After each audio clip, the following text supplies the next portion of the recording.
ವಿದೂಷಿ Shrimati Madhavi DK ಅವರಿಗೆ ಭರತನಾಟ್ಯ ಕ್ಷೇತ್ರದಲ್ಲಿ ಮಹತ್ವದ ಕೊಡುಗೆಗಾಗಿ ಏಷ್ಯಾ ಪೆಸಿಫಿಕ್ ಐಕಾನಿಕ್ ಅವಾರ್ಡ್ 2025 ಪ್ರದಾನ.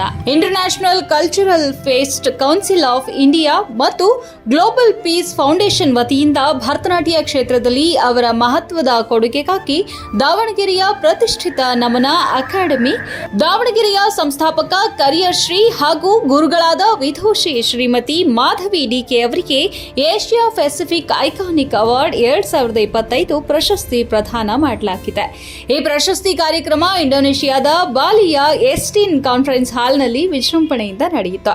ಶ್ರೀಮತಿ ಮಾಧವಿ ಡಿಕೆ ಅವರು ಭರತನಾಟ್ಯ ಕಲೆಯನ್ನ ಕೇವಲ ಭಾರತದ ಮಟ್ಟಿಗೆ ಮಾತ್ರ ಸೀಮಿತವಾಗಿಸದೆ ಜಾಗತಿಕ ಮಟ್ಟದಲ್ಲಿ ಪ್ರಸಾರ ಮಾಡುವಲ್ಲಿ ಅಪಾರ ಯಶಸ್ಸು ಸಾಧಿಸಿದ್ದಾರೆ. ಅವರ ಶಿಷ್ಯ ವೃಂದ ಮತ್ತು ಕಲಾ ಪ್ರಪಂಚದಲ್ಲಿ ಅವರು ಸಾಧಿಸಿರುವ ಹೆಜ್ಜೆ ಗುರುತುಗಳು ಈ ಪ್ರಶಸ್ತಿಗೆ ಕಾರಣವಾಗಿದೆ.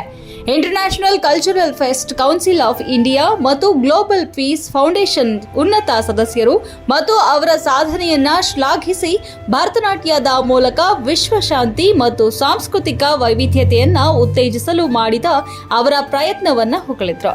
ಈ ಪ್ರಶಸ್ತಿ ಸಮಾರಂಭದಲ್ಲಿ ದೇಶ ವಿದೇಶದ ಗಣ್ಯರು, ಕಲಾವಿದರು ಮತ್ತು ಸಾಂಸ್ಕೃತಿಕ ಕಾರ್ಯಕರ್ತರು ಉಪಸ್ಥಿತರಿದ್ದರು. ಇದು ಭಾರತೀಯ ಸಾಂಸ್ಕೃತಿಕ ಪರಂಪರೆಯನ್ನ ವಿಶ್ವದ ಮುಂದೆ ಮತ್ತೊಮ್ಮೆ ತೋರಿಸಿರುವ ಸ್ಮರಣೀಯ ಕ್ಷಣವಾಗಿದೆ.